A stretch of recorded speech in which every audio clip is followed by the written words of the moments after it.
እኔ ኢትዮጵያ ውስጥ ሰው ቅዱስ ቅዱስ ሲባል ተው በመምህር አምላክ የምለው ወድጄ አንድ ካህን መስቀል ከያዘ ጋኔን የማውጣት ስልጣን አለው። ያዛው ልቀቀው ላይል ይችላል። ለሰማይ አባታችሁ ልጆቹ ተሆኑ ዘንድ እናንተም የተጣላችሁን ይቅር በሉ ይላል ሲባል እሺ የክርስቶስ ቃል አይደል? እሺ ነው የሚባለው።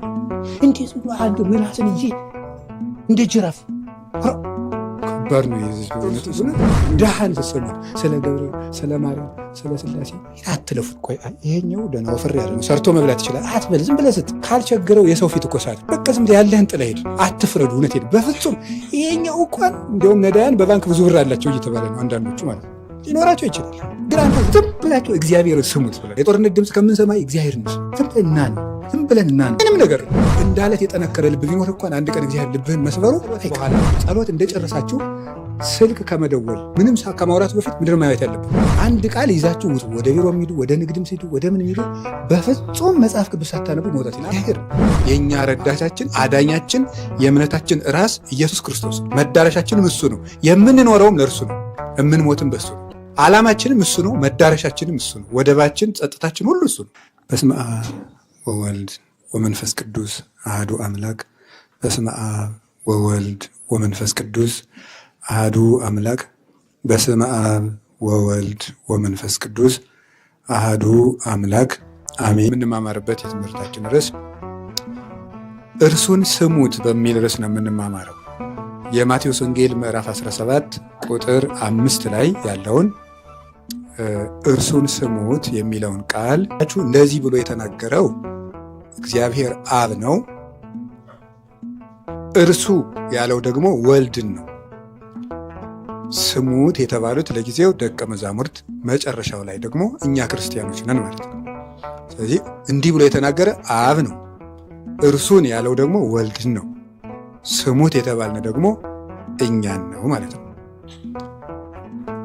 ይህንን ትምህርት መሰረት አድርገን እንማማራለን። እንዳልኳችሁ ባለፈው ስለ ድንግል ማርያም ተምረናል አይደል? ድንግል ማርያምን በትክክል ያወቀ ሰው ወደ ማን ይደርሳል? ወደ ክርስቶስ ይደርሳል። ድንግል ማርያምን በትክክል የተረዳት ሰው ወደ ክርስቶስ ነው የሚደርሰው እንጂ ድንግል ማርያምን አያመልካትም፣ አምላኩም አይደለችም፣ እሷም አላለችም፣ ቤተክርስቲያንም አትልም፣ እኛም አንልም። ድንግል ማርያም ወደ ልጇ ነው የምታደርሰው። አብን ያወቀ ሰው ወልድን ያውቀዋል። በምድር ደግሞ ማርያምን ያወቃት ሰው ክርስቶስን በትክክል ያውቀዋል። እመቤታችን ወደ ልጇ ነው የምትመራው።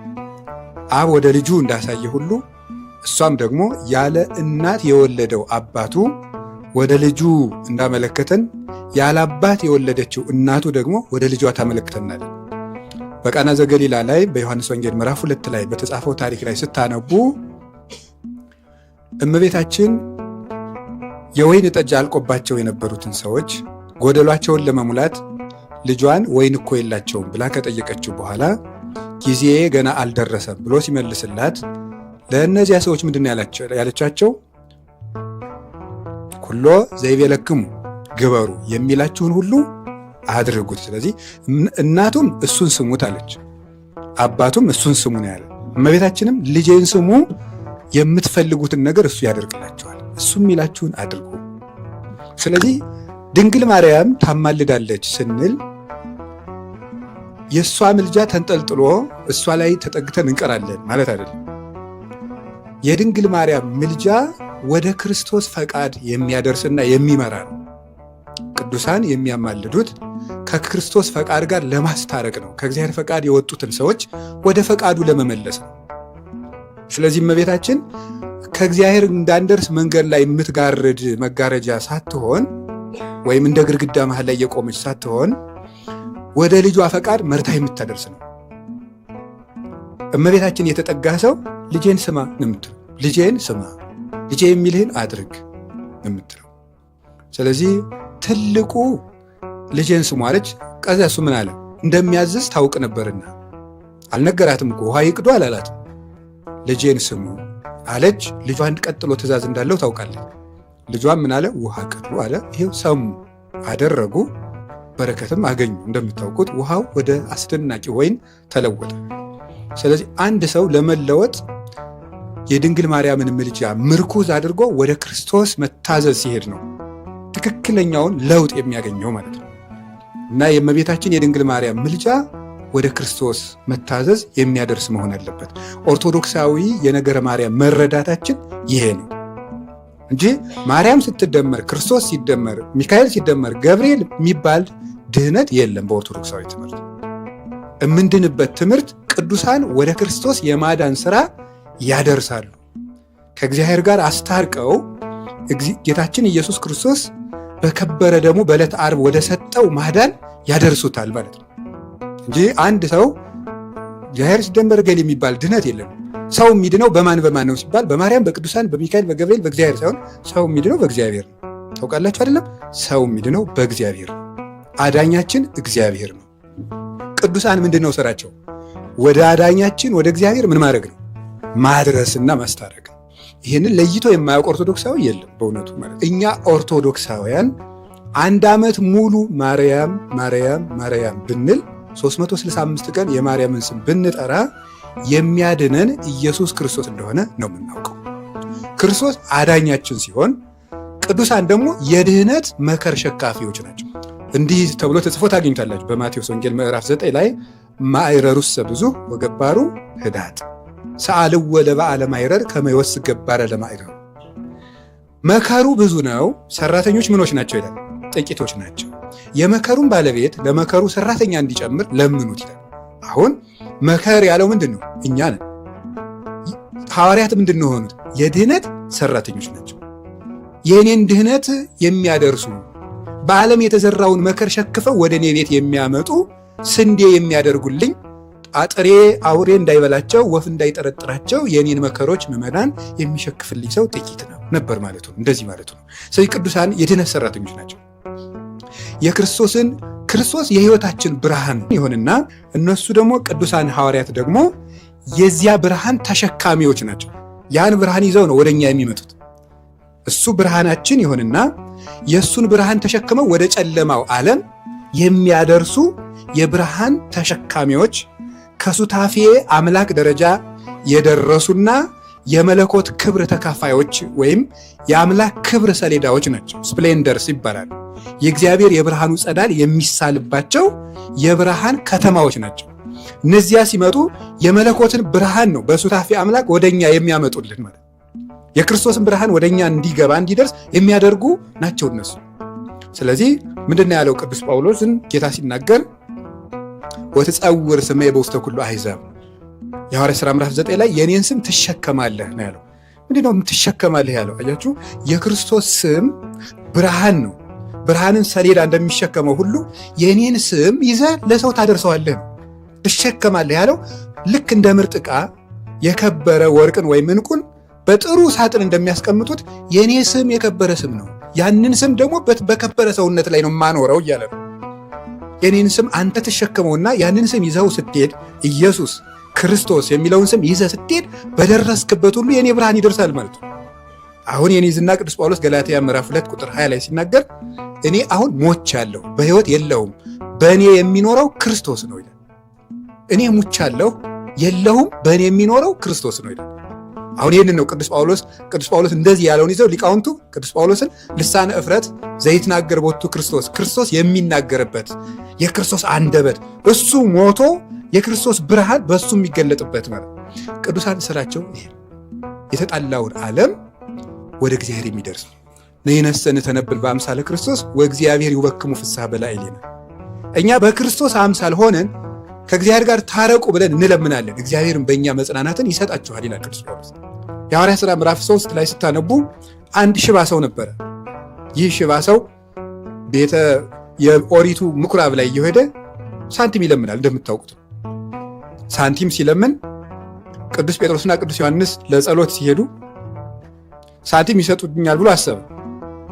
ያን ጊዜ ቅዱስ ጴጥሮስ የተናገረው አንድ ነገር ነው ያለው፣ ተመየጥ መንገሌነ ነው ያለው። ወደኛ ተመልከት። እስኪ በሉ አቤት፣ ወደኛ ተመልከት አለው። ወደ ኢየሱስ ተመልከት አላለም ቅዱስ ጴጥሮስ። ወደ ማን ነው ያለው? ወደ ክርስቶስ ተመልከት፣ ወደ ኢየሱስ ተመልከት አላለም።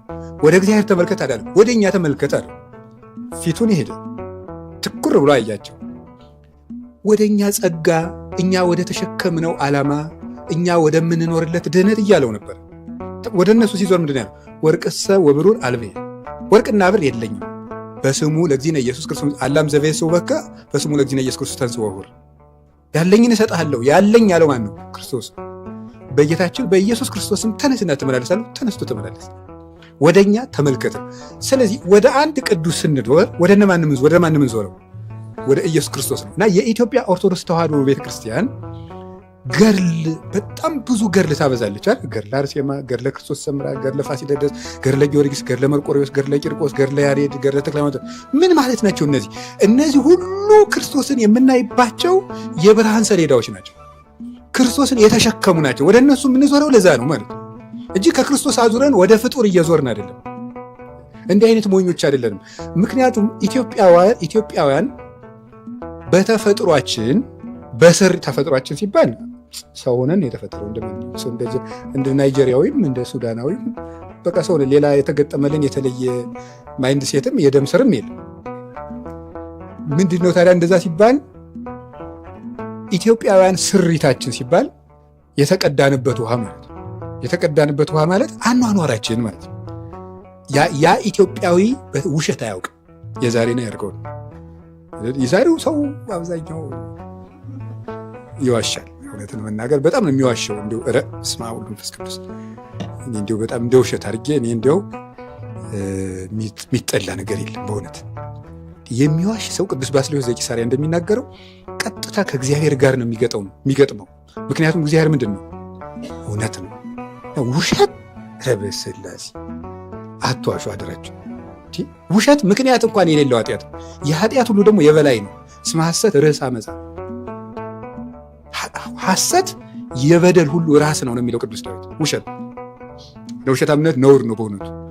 በመጀመሪያው ክፍለ ዘመን አካባቢ ክርስቲያኖች የማይዋሹና ለስላሳ ናቸው። ብሩህ ፊት ያላቸው ኩስትርትር የማይሉ ሰው የማያስጨንቁ ከእነሱ ጋር መዋል የሚናፈቁ ናቸው ክርስቲያኖች። እና አንዱ እምነት የሌለው ጣዖት የሚያመልክ ሰው በመጀመሪያው ክፍለ ዘመን አካባቢ ያገኘውና ጓደኛውን ነውና ያለ ወትሮ የዚያ ቀን ፊቱ ጥሩ ሆኗል።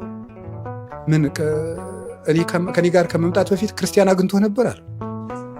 ምክንያቱም ክርስቲያን ያየ ሰው ራሱ ምንድን ነው የሚሆነው? ደስተኛ ነው የሚሆነው። ክርስቲያኖችን ማየት ራሱ ደስታ ነው፣ መልካምነት ነው ክርስትና። እግዚአብሔር መልካም ነው አይደለም የምንለው? እግዚአብሔር መልካም ከሆነ የእግዚአብሔር ልጆች ምኖች ናቸው? መልካሞች ናቸው። መራራ አይደሉም። ያገኛቸው ሰው ሁሉ የሚያሳርፉ ናቸው። የሚወጉ የሚነቁሩ አይደሉም። የቀረባቸው ሰው ሁሉ አርፎ ይመለሳል። ክርስቲያን እንደዚያ ቢሆን አሁን ለመስበክ የበቃ ሰዎች አይደለም። እንደው መቼስ ጋኖች አለቁና ምንድን ነው የሚባለው? ምንቸቶች ጋን ሆኑ እና እንደው እንዲያው ከመሆን አንድ ሴትዮ ድሃ ባል አግብታ አለች እንደተባለው የሚበሉት የሌለው ነው እና ማታ ምናለች ነው የሚባለው? ወደ ማታ አካባቢ እንዲያው ከመሆን እሳቱን አንድ እጄ ቆየ እንደሆነ ብላለች። ማለት ቤት ውስጥ ቤት አይደለም ነው እንዲሁ ባይሆን ግን ያው እሳት አነድበት እንደው እንጂ እንጀራ የለ ቆሎ የለ ምን የለ ሰርቶ የማያበላ ባል ነውር ነው። በነገራችን ላይ ሚስቶች ባል ስታገቡ ሰርቶ የሚያበላገው ሀብታም አግቡ አላልኩም፣ ግን ምንድን ነው ሰርቶ የሚያበላ መሆን አለበት ማለት ነው። ጥሮ ግሮ ማብላት የወንድ ድርሻ ነው፣ ሴትም ትስራ። መጽሐፉ ግን ወንድ መጀመሪያ ሊያገባ ሲል መጀመሪያ ሰርቶ ለማብላት መወሰን አለበት። ፍትሐ ነገሥታችንም በጋብቻ አንቀጹ የሚናገረው ይሄንን ነው። ሁሉም ግን ይሰራል። ስለዚህ ወደ ጉዳያችን ስመልሳችሁ አሁን እኛም ቢሆን የምንናገርበት ጊዜ አይደለም። አዲያ ግን ተያይዘን ከምንጠፋ ቢያንስ ያወቅነውን እንነግራችሁ። ኑሮውን ግን አብረን እንደናንተ እያደግን የተማርነውን እንነግራለን። በመጽሐፍ የተጻፈውን እንደዚህ የምላችሁ እናንተ ትሁት በሉኝ ምናምን ብዬ አይደለም። እናንተ ትሁት አላችሁ ብታሰጡ ጸጋ የለም፣ እግዚአብሔር ነው የሚሰጥ ጸጋ፣ ከሌለኝም ካለኝም ማለት ነው። ልነግራችሁ የፈለግኩት እውነተኛውን የቤተክርስቲያን አስተምህሮ እንድታውቁት ነው። ስለዚህ ኢትዮጵያውያን ሊቃውንት በጠባያቸው ከመናገር ወደ መሰወር ነበር የሚሄዱት። የመኖር ቴዎሎጂ ነበር የሚያተኩሩት። እሱ ነው ስራቸው። አንድ ሰው ሲማር ሲጀመር ጥንቱንም ወደ ጉዳያችን እመጣለሁ እንጂ ጥንቱንም ራሱ ምንኩስና ራሱ የመጣው መጽሐፍ ቅዱስን ለማጥናት ነው። ታውቃላችሁ? መጽሐፍ ቅዱስን ለማጥናት ነው። እንደ ቅዱስ ዮሐንስ አፈወርቅን ስታዩ ቅዱስ ዮሐንስ አፈወርቅ ገዳም ገብቶ ኩላሊቶቹ ፌል እስኪያደርጉ ድረስ ነው መጽሐፍ ቅዱስን ያጠኑ። በቀን መጽሐፍ ቅዱስን ለማጥናት አንድ መነኩሴ የሚመነኩሰው ራሱ መጽሐፍ ቅዱስን ለማጥናት ከዛ ለመኖር ነው። መጽሐፍ ቅዱስን ይማሩና እንደገና መጽሐፍ ቅዱስን ያጠናሉ። መጽሐፍ ቅዱስን ያጠኑና እንደገና ይኖሩታል። የኖሩት አምላክ ይመጣና ውጣና ስበክልኝ ይላቸው። ከዛ ወደ መስበክ ይሄዳሉ። እንደዚህ ነው የሚደረገው። አሁን እኛ እንደ ዩኒቨርሲቲ አንድ ሰው አዲሳት ይመረቅና ስብከት፣ ብሉይ ኪዳን ይመረቅና ስብከት፣ ለምን 5 ጉባኤ ሳይጨርስ ስብከት አይደረግም? ራሱ ቤተክርስቲያን ወደዚያ እንድትሄድ ማድረግ አለብን። ወደፊት ወደዚያ እንድትሄድ ይሄ ከልጅነት ጀምሮ የሚሰራ ነው። ቤተክርስቲያኒቱ ራሷ በጣም ትልቅ ስራ የሚጠብቃት ነው። አንድ ሰው የሚሰብከውን ትምህርት ቀምሶት ነው መስበክ ያለበት እንጂ ብሉይ ኪዳንና አዲስ ኪዳን ጨርሻለሁ ብሎና 4 ጉባኤ ጨርሻለሁ ብሎ ፕሬዘንቴሽን አይደለም። ወጥተህ የምትሰብከው የሆነ ነገር እውቀትህን ማካፈል አይደለም። እና እናንተም እንደዚያው እኛም እንደዚያው ያው። ስለዚህ መሰረታዊ ነገሩ አባቶቻችን ወደ መኖር ነበር የሚሄዱት እና በዚያ የተነሳ የቅዱሳን ገድል በቤተ ክርስቲያን የሚነበብበት መሰረታዊ ምክንያት ምንድን ነው ስትሉ ከክርስቶስ ብርሃን ጋር የሚያተያዩን ስለሆኑ ወደ እሱ እንዴት እንደደረሱ ስለሚያሳዩን ነው። ክርስቶስን መውደድ ምን ማለት እንደሆነ ስለሚደርሱ ገድሉን የክርስቶስ ብርሃን ገድል ብታነበው መጀመሪያ ቃል ኪዳኗ ከመሄድ በፊት ምን ብሎ የሚለው ክርስቶስን በመውደድ ክርስቶስን መውደድ ማለት ምን ማለት ነው? ራስን መካድ ማለት ነው። እኔን የሚወድ ሰው ካለ ራሱ ምን ይበል የሚለው ይካድ። ስለዚህ ራሷን ምን አደረገችው? ካደችው። ምግብ ለምኔ ነው? ልብስ ለምኔ ነው? እኔን የሚወደኝ ሰው ካለ አባቱን፣ እናቱን፣ እርሻውን፣ ቤቱን ስለኔ ፍቅር ይተዋል፣ ምቾቱን ይተዋል። ይሄው ታወችውና ምን ውስጥ ገባች? ባህር ውስጥ። አሳዎቹ በሰውነቷ ውስጥ እስኪመላለሱ ድረስ ክርስቶስን ወደደችው። ዓለምን ተወችለት። በምንጣፍ መተኛትን፣ በምቾት መመላለስን ተወችው። የለሰለሱ እግሮቿን እሾህ አስወጋቻቸው። እንደዚህ ነው የሚደረገው። ስለዚህ እነዚህ ክርስቶስን መውደድ ምን ማለት ነው የሚለውን ነው የሚያሳዩ። ቅድስት አርሴማን ብናያት ምንድን ነው የምናየው? ይሄንን ሄደው ቃል ኪዳኗ በዝቶ ይሄ ኢየሱስን ማዳን ይሻማል። ሰው አይን የለውም። እንዲሁ የከፈለችውን ዋጋ አታየውም ወይ? ለክርስቶስ ፍቅር የከፈለችው እስኪ ተመልከቱት። አንዲት ወጣት ልጃገረድ በንጉሥ ቤተ መንግስት የንጉሥ ሚስት ሆና ተመችቷት መኖር ይሻላታል? ክርስቶስን ካጅ እየተባለች ለአውሬ መወርወር ይሻላታል? ለእሳት መወርወር ይሻላታል? ክርስቶስን መውደድ እንደ አርሴማ ነው፣ እንደ ክርስቶስ ሰምራ ነው፣ እንደ ተክለ ሃይማኖት ነው፣ እንደ ጊዮርጊስ፣ እንደ ቂርቆስ፣ እንደ መርቆሬዎስ ነው። ክርስቶስን መውደድ እንደማን ነው ሲባሉ መብራቶቻችን ናቸው። እነዚህ ሻማ የምናበረው እኮ ለአርሴማ ግብር እየከፈልን አይደለም ይመስላል። የክርስቶስን ብርሃን የምናየባችሁ ናቸው ማለታችን ነው። እንዲህ ነው ለክርስቶስ ፍቅር የነደዳችሁት ማለታችን ነው። የክርስቶስን መውደድን እንድናይ ነው ገድለ ቅዱሳን እንድናነብ የተደረገው። ስለዚህ ተዘከሩ በኳኒንቲክሙ ቃል እግዚአብሔር ዘነገሩክሙ ወንዘ ትርእዩ ሰናየ ግዕዞሙ ተመሰልክሙ። የእግዚአብሔርን ቃል የነገሯችሁን ዋኖቻችሁን አስቡ፣ መልካም ስራቸውን እያያችሁም ምሰሏቸው። ዕብራውያን ምዕራፍ 13 ቁጥር 7 ላይ ነገረን። ይሄ ነው የእግዚአብሔር ቃል የሚነግረን። እንኳን ከድንግል ማርያም መጀመር ከአብርሃም ይጀመራል እኮ ክርስቶስን ለማወቅ። እምዘራ አብርሃም በእንተ ወልዱ ዘመጻ በስጋ ሰብ እምዘራ ዳዊት፣ ከዳዊት ዘር በስጋ ስለተገለጠ ስለ ልጁ ብሎ ነው ቅዱስ ጳውሎስ የሚናገር። ሮሜ ምዕራፍ 9 ቁጥር 5 ላይ ወምኔሆሙ መጽአ ክርስቶስ በስጋ ሰብ እምዘራ ዳዊት ዘውቱ ብሩክ አምላክ እስከ ለዓለም። ከነዚህ ቅዱሳን አባቶቻችንም ክርስቶስ በስጋ መጣ፣ እሱም ለዘላለም ብሩክ ሕያው አምላክ ነው ይላል ሮሜ 9:5 ላይ። ከነሱ መጣ ተብሎ ከአብርሃም እንኳን ይጀመራል፣ እንኳን ከማርያም ከዳዊት ይጀመራል፣ ከሩት እንኳን ተጀምሯል፣ ከዘማዊቱ ረዓብ እንኳን ተጀምሯል። የክርስቶስ ልደት በእነሱ እንኳን ተቆጥሯል፣ እንኳን ማርያም ብሎ ክርስቶስ ለማለት። ስለዚህ የሳምንቱ ትምህርታችን ወደዚህ መቅደም የሆነንና ወደ ክርስቶስ እንደርሳለን ማለት ነው። ስለዚህ ዛሬ ርሱን ስሙት የሚል ትምህርት ነው የምንማረው። ባጭሩ ክርስቶስን መስማት ምን ማለት ነው የሚል 3 ነጥቦች ነው የምንማማረው። ግን ታሪኩ እንዴት እንደተነገረ ትንሽ ወስዳቸዋለሁ። ታሪኩ የተነገረው በደብረ ታቦር ተራራ ነው። ደብረ ታቦር ተራራ ላይ ነው የተነገረው። እንግዲህ ደብረ ታቦር ተራራ እንደምታውቁት በእስራኤል ውስጥ የሚገኝ ከፍ ያለ ተራራ ነው። ከ540 በላይ ሜትር በላይ ከፍታ ያለው ትልቅ ተራራ ነው ደብረ ታቦር። እና እንግዲህ የማቴዎስ ወንጌል ምዕራፍ 17 ላይ ቁጥር 1 ጀምሮ ስታነቡ ከ8 ቀን በኋላ ጌታችን መድኃኒታችን ኢየሱስ ክርስቶስ ደቀ መዛሙርቱን ወደ ረጅም ተራራ አወጣቸው ይላል። የደብረ ታቦር ትምህርት ነው። ወደ ረጅም ተራራ አወጣቸው።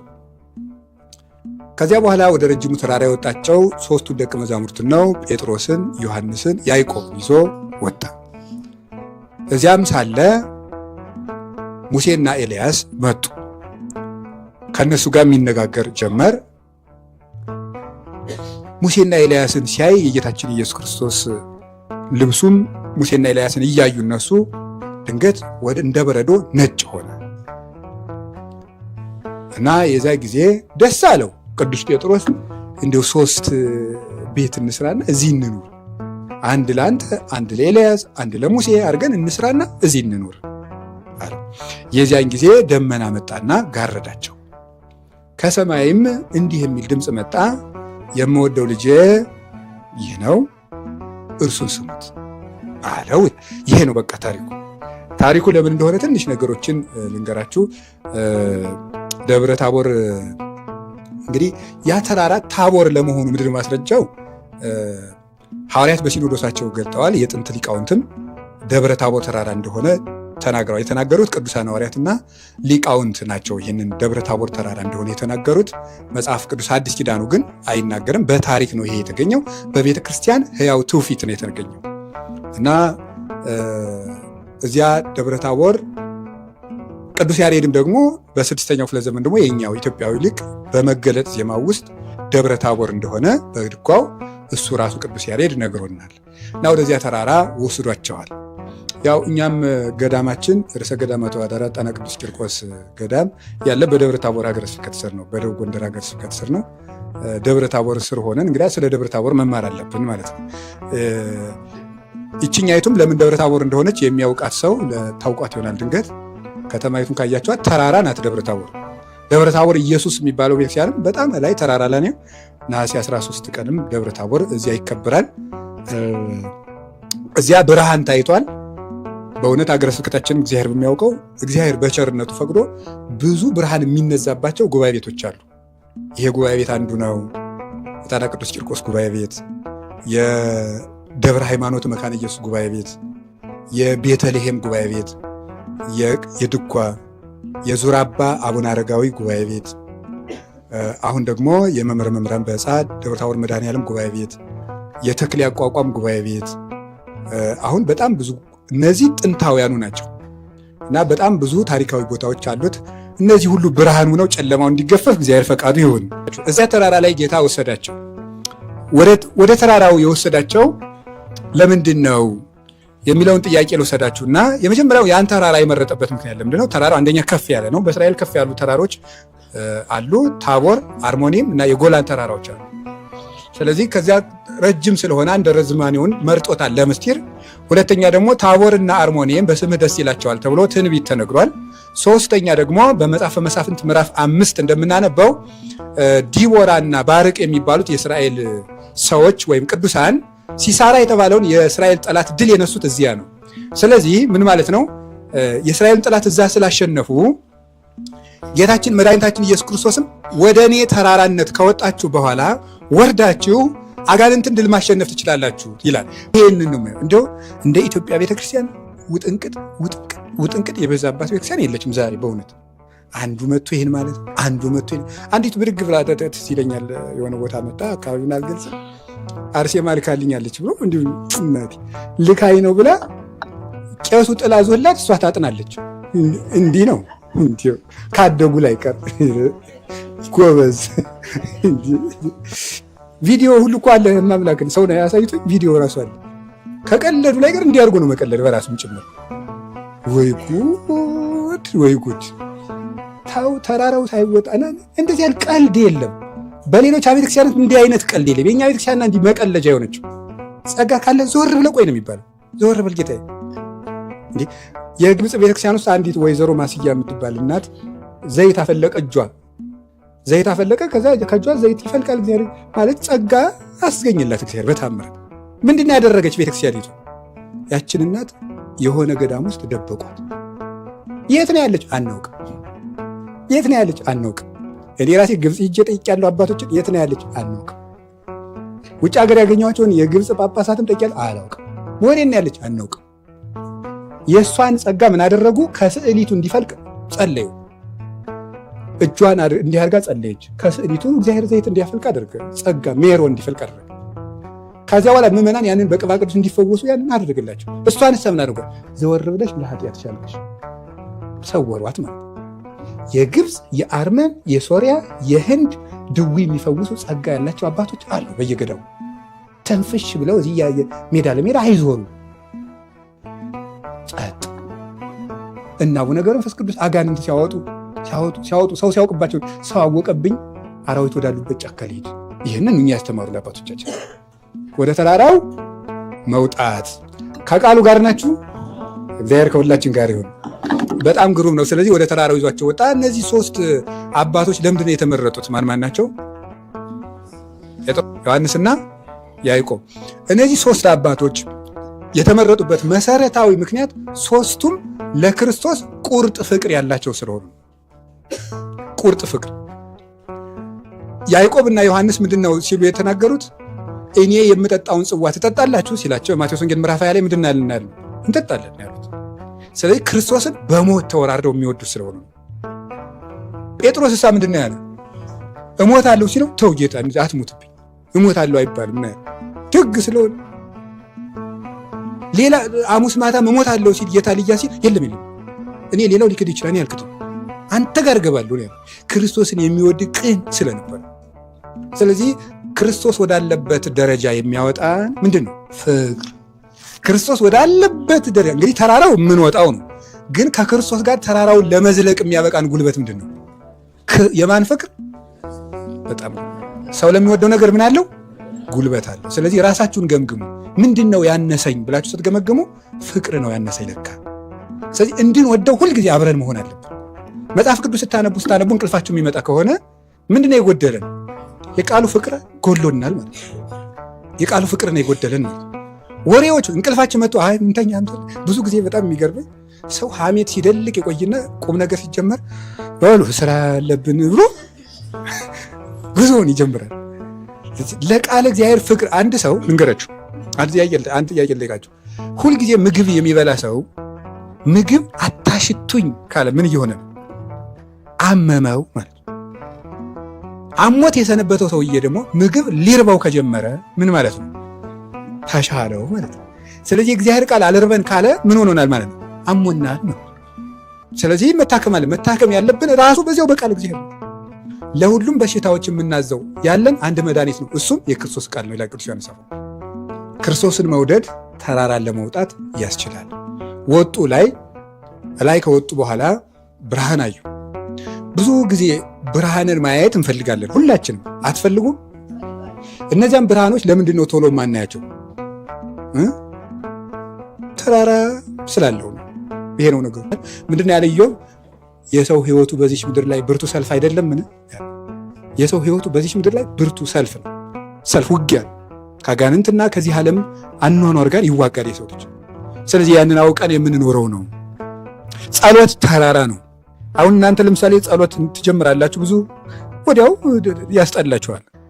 ለምንድነው? ስትጸልዩ ሐሳባችሁ ይበታተናል። ስትጸልዩ ይሰለቻችኋል። ስትጸልዩ ያዛጋችኋል። ስትጸልዩ እንቅልፍ ይላችኋል። ስትጸልዩ ጉልበታችሁ ይንቀጠቀጣል፣ ቅንድባችሁ ይከብዳል።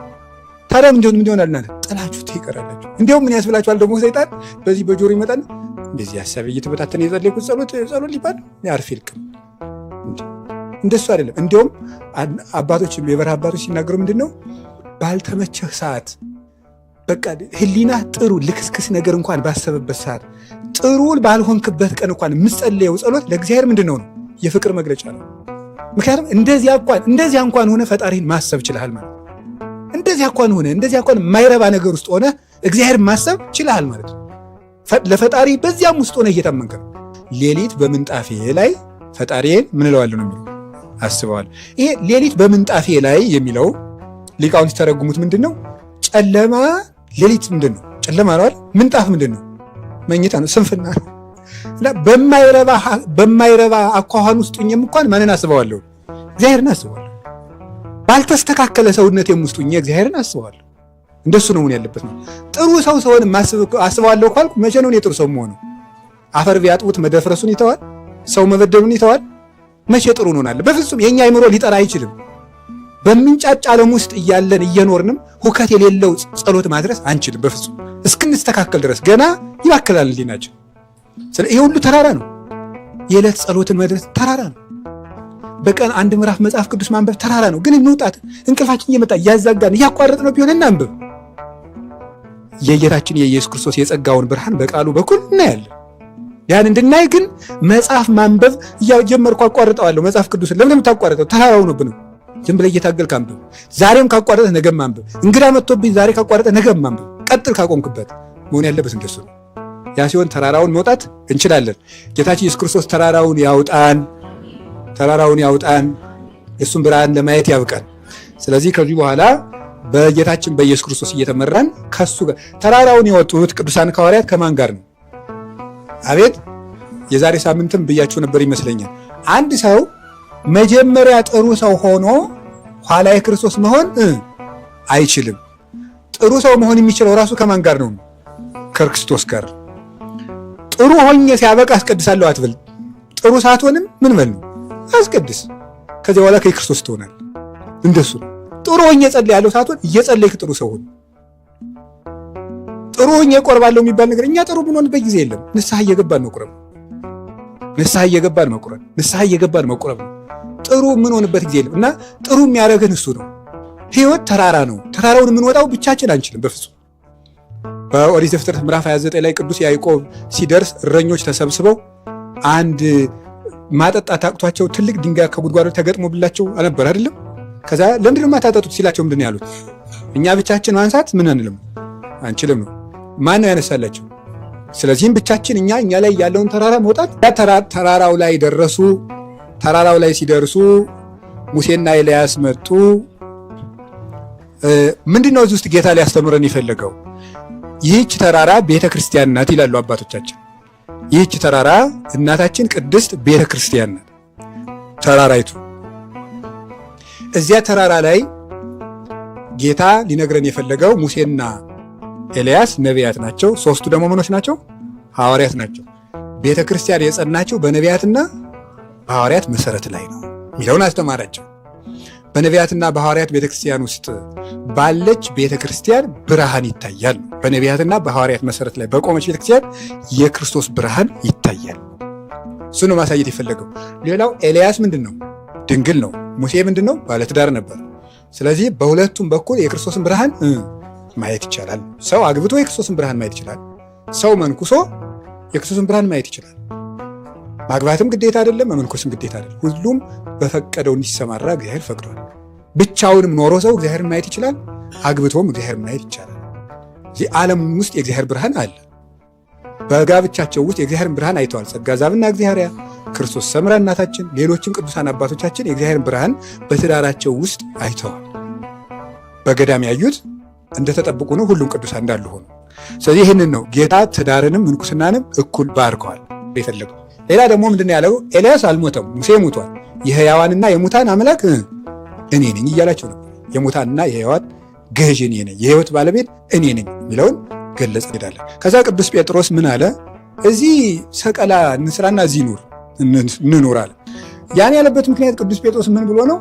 እሞታለሁ ስላለው እዚህ ከሆን ከታች ካልወረድን አይሁድ አያዩትም አይሞትብኝም ብሎ ተቆርቁሮ ማለት ነው። ጌታን እንዳይሞትበት ብሎ ነው እንደዛ የሚል ቅዱስ ዮሐንስ አፈወርቅ እንደሚለው እንደሱ ብሎ ነው። ስለዚህ አንውረድ እዚች እንሁን አለ እና እዚህ እንሁን። ደግሞ ትሁት ስለሆነ ደግሞ ለሙሴና ለኤልያስ ብሎ ለራሱና ለጓደኞቹ ደግሞ አልተናገርም። ደግ ስለሆነ ወዲያው ደመና ጋረዳቸው። ምን ማለት ነው ይመስላችኋል? የለም ጴጥሮስ፣ እኔ አንተ በምትሰራልኝ ሰቀላ የምኖር ፍጡር አይደለሁም፣ ይልቁንም አንተን ጭምር የሚጋርድ የብርሃን ጸጋ ያለኝ አምላክ ነኝ ለማለት ጴጥሮስ ተናግሮ እንደጨረሰ ምን መጣ ነው? ደመና ጋረዳቸው። ከዚያ በኋላ ከሰማይ እንዲህ የሚል ቃል መጣ። ምን የሚል ነው? ዝንቱ ወልደ ዘአፈቅር ዘቦቱ ሰመርኩ ወለቱ ስምዑ፣ የምወደው የማፈቅረው ልጄ እርሱን ምን በሉት? በጣም ግሩም እርሱን ስሙት አለች። እርሱን ስሙት ምን እያላቸው ነው? እንደዚህ ሲላቸው ነው። እርሱን ስሙት ሲላቸው ምን እያለ ይመስላቸው? ባለፈው ምን ብለው ነበረ? የሰው ልጆች እኔን ማን እያሉኝ ነው የሰው ልጅ አለው። ምንድን ነበር ያሉት? አቤት መጥምቀ ዮሐንስ ይሉሃል፣ ኤርምያስ ይሉሃል፣ ከዛስ ኤልያስ ነው ይሉሃል። ከዛ እነዚህ የተጠሩ ሰዎች ሁሉ የምን ልጆች ናቸው? የሰው ልጆች ናቸው። አሁን እዚህ ግን መጣና አብ የምወደው ምን ነው ያለው? ልጄ ነው ያለው። የምወደው ልጄ ማለት ምን ማለት ነው? እንደዛ ያለው ማን ነው? እግዚአብሔር አብ ነው። የምወደው ልጄ ይህ ነው ሲል የኔ ልጅ ፍጡር አይደለም። የማን ልጅ ነው እያለ ነው? የኔ የባህሪ ልጅ ነው። ሳዊሮስ ዘስሙናይን የሚባል ሊቅ ሲናገር ኦፍኒ ይወልድ ኦፈ ወኢይወልድ አሮዬ አሮዬኒ ይወልድ አሮዬ ወኢይወልድ ኦፈ። ወፍ ምን ይወልዳል ግን ምን አይወልድም? አውሬ አይወልድም። አውሬ ምን ይወልዳል ግን ምን አይወልድም? እግዚአብሔር እሳ የእግዚአብሔር ልጅ ምን ነው? የወፍ ልጅ ወፍ፣ የአውሬ ልጅ አውሬ ከሆነ የእግዚአብሔር ልጅ ምንድን ነው? እግዚአብሔር ነው። የኔ ባህሪ ነው። የኔ ባህሪ ያለው ነው ማለት ነው። የኔ ባህሪ ያለው ነው። የኔ ባህሪ ማለት ኢሰንስ ማለት ነው። ኢሰንስ ማለት ባህሪ ነው። ባህሪ ማለት ምን ማለት ነው? ሰብስታንት ማለት ነው። ሰብስታንት ማለት ምን ማለት ነው? አሁን እንደነገርኳቸው ነው። ተምራቸው የለ አስኮላ። ስለዚህ የኔ ልጅ ባህሪያዊ ነው፣ ሰብስታንሻል ነው፣ ከኔ ጋር ባህሪያዊ ነው ሲል ለምሳሌ የሰው ልጅ ባህሪው ምንድነው? ውሃ፣ አፈር፣ ነፋስ። ይሄ ባህሪያችን ነው፣ የኛ ሰብስታንት ነው የኛ። የእግዚአብሔር ልጅ ደግሞ ባህሪው ምናዊ ነው? እግዚአብሔራዊ ነው፣ መለኮታዊ ነው። መለኮታዊ ባህሪ ያለው ነው ከኔ ጋር። ፍጡር አይደለም ማለት ነው። ፍጡር አይደለም ከኔ ጋር ኦንቶሎጂካል ዩኒየን ያለው ነው። ባህሪያዊ ተዋህዶ ያለው ነው ከኔ ጋር እያለ ነው የነበረው። ስለዚህ የኔ ልጅ ነው የሚለው ዝም ብሎ ተራ አነጋገር አይደለም።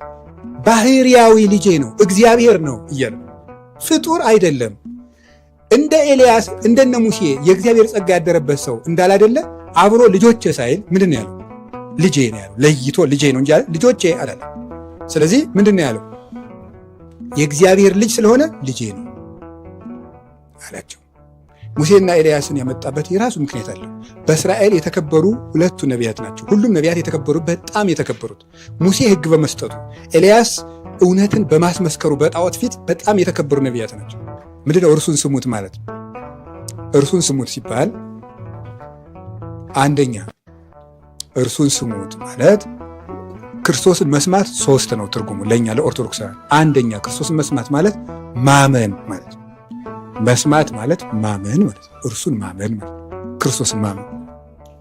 የመጀመሪያው ምን ብለን የምናምነው ፍጡር ነህ አትበሉት ነው። ፍጡር ነህ አትበሉት። ልጄን ስሙት ሲላቸው እኔ አምላክ ነኝ ሲላችሁ ፍጡር ነህ አትበሉት ማለት ነው። የአባቴን ስራ ካልሰራው አትመኑኝ አላቸው። የአባቴን ስራ ከሰራው ግን ለመቂያዬ ያመንክሙ ነው። እኔን እንኳን ባታሙ እመኑ ለግብሬ ስራዬን እመኑ አላቸው። የአባቴን ስራ ከሰራው እኔንም እንደ አባቴ አክብሩኝ።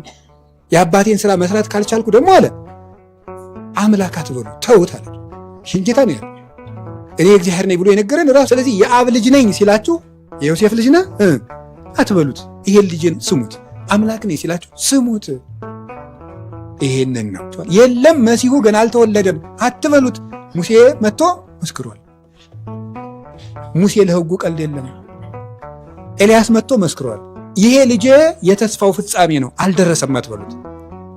ይሄን ነው የነገራቸው። ከቃሉ ጋር ናችሁ፣ ከቃሉ ጋር ናችሁ ዘር። ስለዚህ ፍጡር ነህ አትበሉት ነው። ልጄን ስሙት ማለት አምላክ ነኝ ሲል እሺ እውነት አሜን ጌታ ሆይ አንተ አምላክ ነህ ብላችሁ እመኑበት። እንደገና ሁለት አካል ነው ሁለት ባህሪ ነው ብላችሁ አትክፈሉት ማለት ነው ብሎ ቅዱስ ጎርጎርዮስ ዘኑሲስ ይተረጉማል። ሃይማኖተ አበው ምዕራፍ 35 ቁጥር 13 ጀምሮ ይተረጉማል። ወይቤ ዝንቱ ውእቱ ወልደ ዘአፈቅር ሎቱ ስምዕዎ፣ የምወደው ልጄ ይህ ነው እርሱን ስሙት አለ ይላል። የምወደው ልጄ ይህ ነው እርሱን ስሙት አለ። እንዲህ ማለቱ ምን ማለቱ ነው ይላል። አኮ ካልእ ወልደ ወካልእ ወልደ ማርያም፣ የኔ ልጅ ሌላ የማርያም ልጅ ሌላ አይምሰላችሁ ማለቱ ነው ይላል። የኔ ልጅ ሌላ የማርያም ልጅ ሌላ አይምሰላችሁ ማለቱ ነው። ሌላ ሁለተኛ መስማት ይባላል። ክርስቶስን መስማት አንደኛው ማመን ነው በክርስቶስ። ሁለተኛው ክርስቶስን መስማት ምንድን ነው? ክርስቶስን መስማት ማለት ሁለተኛው ትርጉሙ ቃሉን መማር ማለት ነው። ቃሉን መማር ክርስቶስን መስማት። አሁን ዛሬ የተባልነው ምንድን ነው? እርሱን ንገሩኝ እንጂ ከዚህ በኋላ ማንን ነው የምትሰሙ? ቃሉን መስማት። ስታነቡ ማንን ነው የምትሰሙት? መጽሐፍ ቅዱስ። እንዲህ ክርስቶስን መስማት ይሰለቸዋል ጎበዝ፣ በጣም ነውር አይደል? እዚህ ቃለ እግዚአብሔር ሁልጊዜ መስማት መውደዳ። አሁን ከዚህ በኋላ ይሄንን ነገር ስሙ። እኔ የምላችሁ ነገር ይሄንን መጽሐፍ ቅዱስ ስሙት፣ ሁልጊዜ ይሄንን አዳምጡ። አንድ ነገር ልንገራችሁ፣ ሁላችንም ፍሬ ቢስ ነን አይደል? ፍሬ ቢስ ግን የሆነው ለምንድን ነው? ውሃ ዳር ስላልተተከለ። ውሃው ደግሞ ምንድን ነው? የእግዚአብሔር ቃል። ቃሉን በሌሊትና በመዓልት የሚያነብሰው ከምን ዳር እንደተተከለች ይሆናል። ከውሃ ዳር እንደተተከለች ፍሬዋንም በየጊዜው እንደምትሰጥ። አንድ ሰው መንፈሳዊ ሕይወትን ለመለወጥ ከየት ይጀምራል? ከመጽሐፍ ቅዱስ። ስለዚህ ሁላችሁም መጽሐፍ ቅዱስን በደንብ አድርጋችሁ አንብቡ። መጽሐፍ ቅዱስን በደንብ አድርጋችሁ ካነበባችሁ ክርስቶስን እየሰማችሁ። ቅዱስ ዳዊት ምን ይላል? አጸም ዘይነብበኒ እግዚአብሔር አምላኬ እስመ ውእቱ ይነብብ ሰላም ለሕዝቡ። እርሱ ፈጣሪ እግዚአብሔር የሚለኝን እሰማለሁ፣ እርሱ ለሕዝቡ ሰላምን ይናገራል። የጦርነት ድምፅ ትሰማላችሁ ብሎ ነው። የጦርነት ድምፅ ከምንሰማ እግዚአብሔር እንስማ። ዝም ብለን እናንብ፣ ዝም ብለን እናንብ፣ ዝም ብለን እናንብ። አይናችን አንድ ቀን ያጠራዋል ክርስቶስ። ስለዚህ ቃሉን መስማት የማደግ ምልክት ነው። ሶስተኛው የመጨረሻችን ነው። ይሄ ሶስተኛው ርዕሳችን ምንድን ነው? እርሱን። አሁን ከዚህ በኋላ መጽሐፍ ስታነቡ ማን ጋር እየተነጋገራችሁ እንዲያስባችሁ ነው የምታነቡት? አቤት!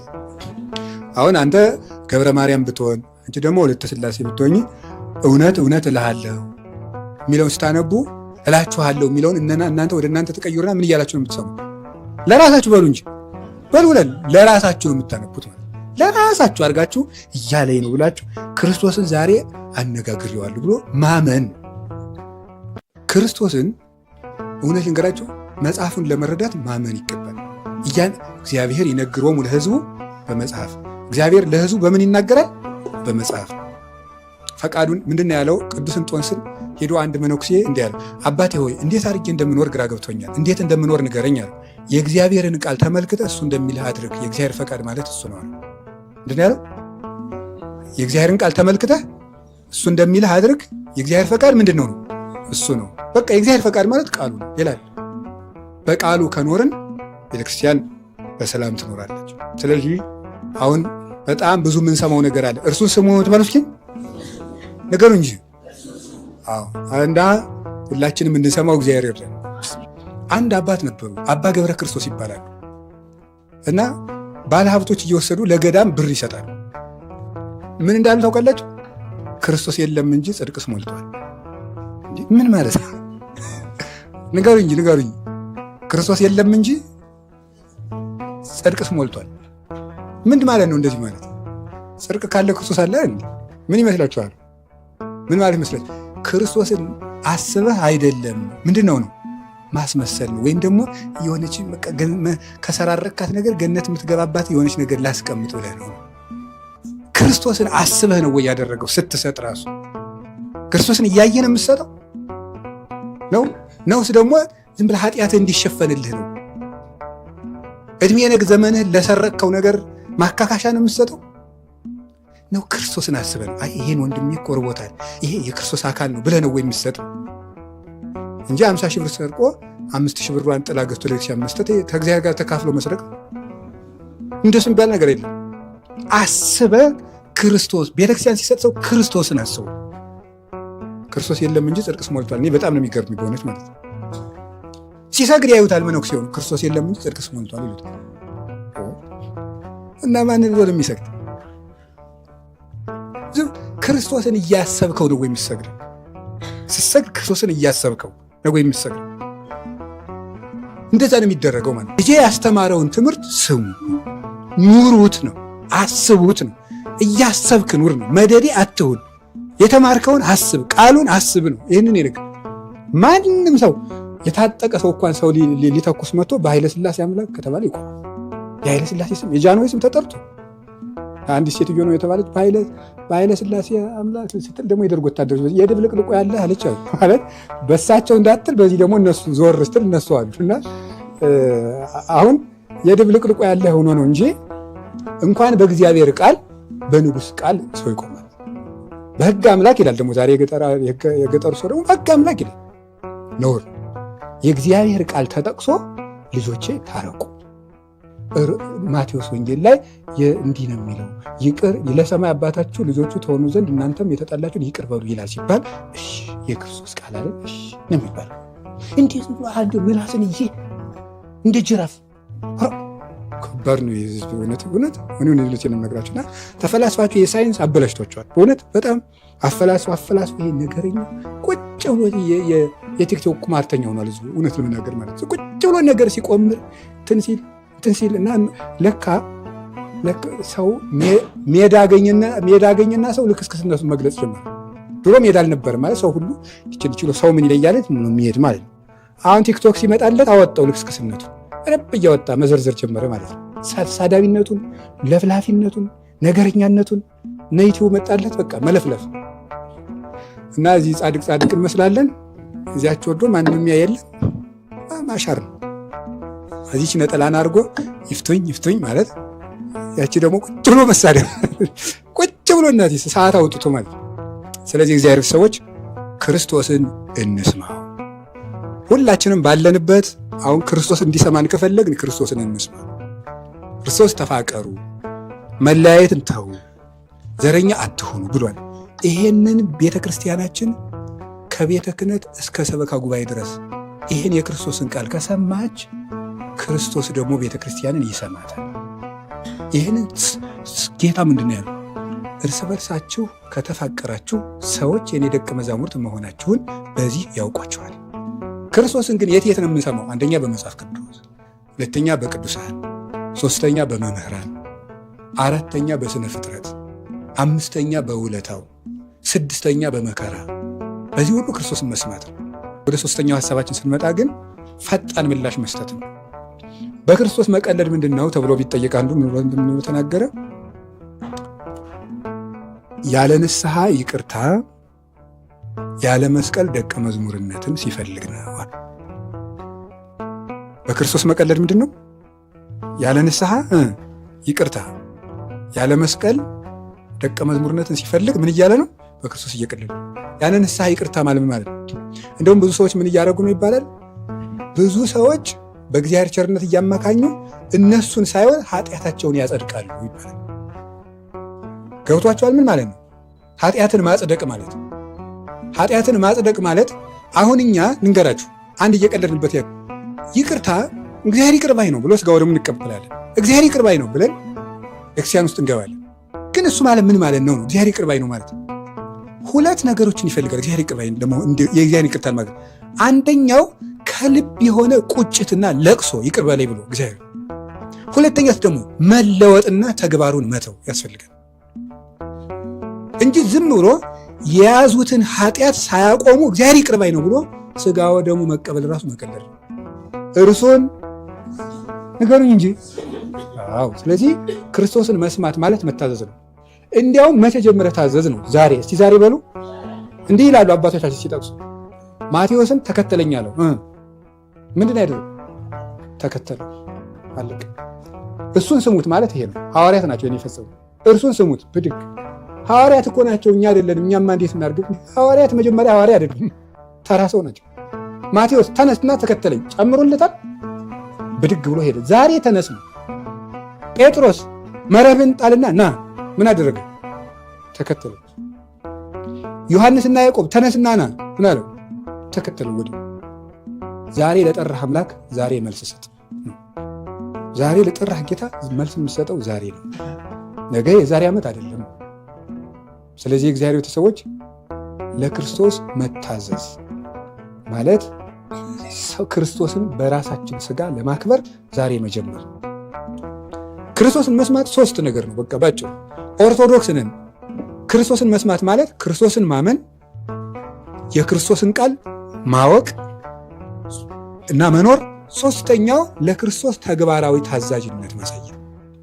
ተግባራዊ ታዛዥነት ከሌለ ደቀ መዝሙር አይደለም። ደቀ መዝሙር ደግሞ የምትሆነው ምን ሆነ ነው? የኔ ደቀ መዝሙር የሚሆን ሰው ምንድን ያለ መስቀሌን ምን ይልናል? መስቀል መሸከም ማለት ከራሳችን ለመውጣት የምንቀበለው መከራ ነው።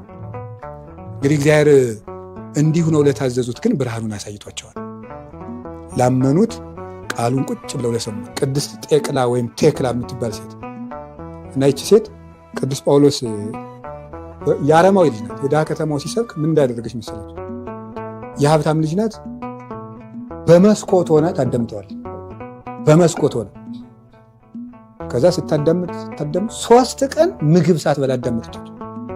ደግሞ ከተቀመጠችበት ሳትነሳ አዳመጠች። ከዚያ በኋላ ስለ ንጽህና ነበር ያስተማረ። አላገባም መናኝ ነው መሆን አለች። እጮኛዋ ለልዑል ልጅ ታጭታ ስለነበረ ቅዱስ ጳውሎስ ልጃችን እንዳትደራረግብን ብለው አሳሰሩት።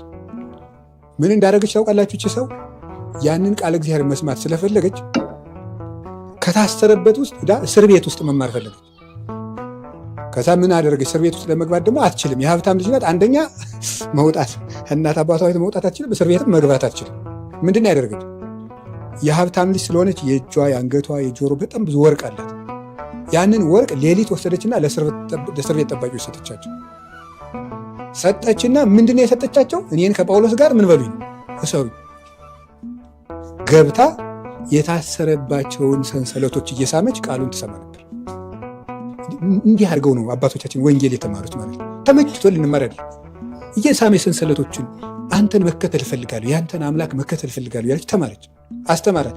ከዚያ በኋላ ተመልከቱ፣ በጳውሎስ አምላክ አምኛለሁ ጊንጥ ውስጥ ወረወሯት። እባብና ጊንጥ ካለበት ሲወሩበት ጌታችን ኢየሱስ ክርስቶስ መጥቶ ከባብና ከጊንጡ ነፃ ወጣት።